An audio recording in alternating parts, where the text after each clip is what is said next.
नमस्ते दोस्तों, आशा है आप सब स्वस्थ और बहुत अच्छे होंगे। इस वीडियो में हम कुछ नया सीखेंगे।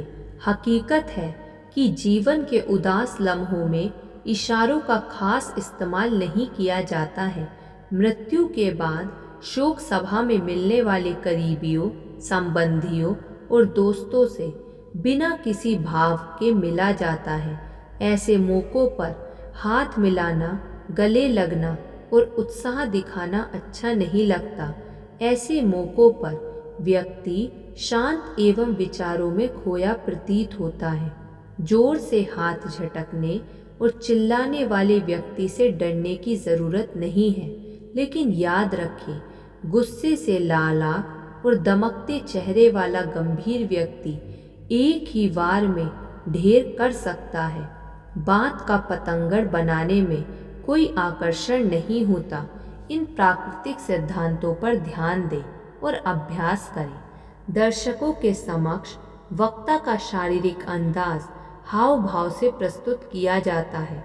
हाव भाव की कला का वास्ता किताबी नियमों से नहीं है, बल्कि भाषण के स्वभाव और मौक़ों की नज़ाकत से होता है। सभासद लो फॉलेट पैर के अगले हिस्से के बल 3 घंटों तक खड़े रहे, फिर थोड़ा सा झुककर बालों में हाथ फिराते हुए संगठन की जोर जोर से भर्त्सना करने लगे। यह बेहद प्रभावशाली अंदाज था, लेकिन यदि इस अंदाज का इस्तेमाल सड़क बनाने वाली नई मशीन की तारीफ में किया जाए तो यकीनन बेहद भद्दा लगेगा। भड़काऊ और आक्रामक बात कहते वक्त भाव जटिल हो जाते हैं, मुट्ठी भिंच जाती है और शरीर का भार किसी एक पैर पर पहुंच जाता है।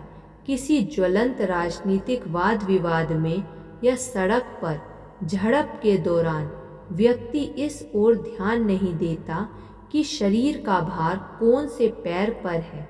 शांत व सहज संदेश देते समय आम तौर पर शरीर का भार पिछले पैर पर होता है, लेकिन इसकी परवाह नहीं करनी चाहिए, ना ही ध्यान देना चाहिए।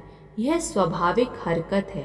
भाषण देते वक्त सैनिक की तरह एड़ियों को आसपास रखकर सावधान की मुद्रा में खड़ा नहीं होना चाहिए। वहीं ट्रैफिक हवलदार की तरह पैर फैलाकर भी खड़ा होना अच्छा नहीं लगता।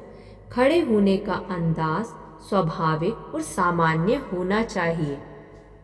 यहाँ एक सावधानी बरतने की ज़रूरत है। हमने आपको सलाह दी है कि भाषण देते वक्त मुद्रा और अंदाज स्वाभाविक होना चाहिए, लेकिन इसका मतलब यह नहीं है कि खुद का अंदाज विकसित करने पर ध्यान ही ना दिया जाए और अभ्यास की महत्ता को नज़रअंदाज किया जाए।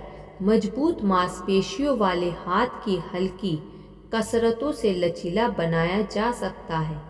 शरीर में लचीलेपन से सहज अंदाज विकसित होता है, जबकि जटिल शरीर कड़े व्यक्तित्व का एहसास कराता है। धसे हुए सीने वाला व्यक्ति कमज़ोर नज़र आता है। इसके विपरीत सुडौल कंधे, बाहर की ओर उभरा सीना और तनी गर्दन वाला व्यक्ति आकर्षक महसूस होता है। इस प्रकार स्वस्थ शरीर, आत्मविश्वास और लचीलापन प्रभावशाली अंदाज के आधार होते हैं। इन गुणों से भाषण में विविधता आती है और विविधता के बिना भाषण को प्रभावशाली नहीं बनाया जा सकता।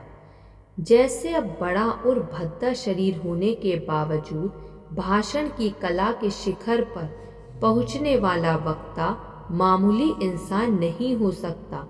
केवल शुद्ध आत्मा और साफ विचारों वाला व्यक्ति ही इस मुकाम पर पहुंच सकता है। ऐसे कई अपवाद हर क्षेत्र में देखने को मिल जाते हैं।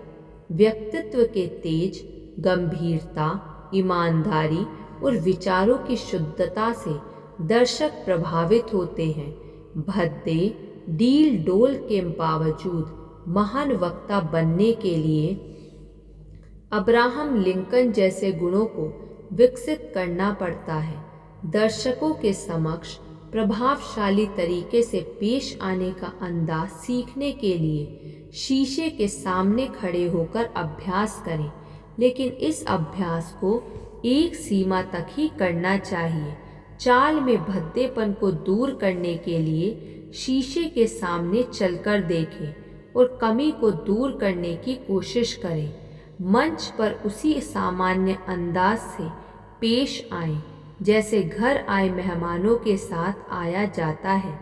यदि आपकी शारीरिक रचना प्रभावशाली नहीं है तो नृत्य का अभ्यास कीजिए, व्यायाम कीजिए और बेहतर अंदाज की कल्पना कीजिए।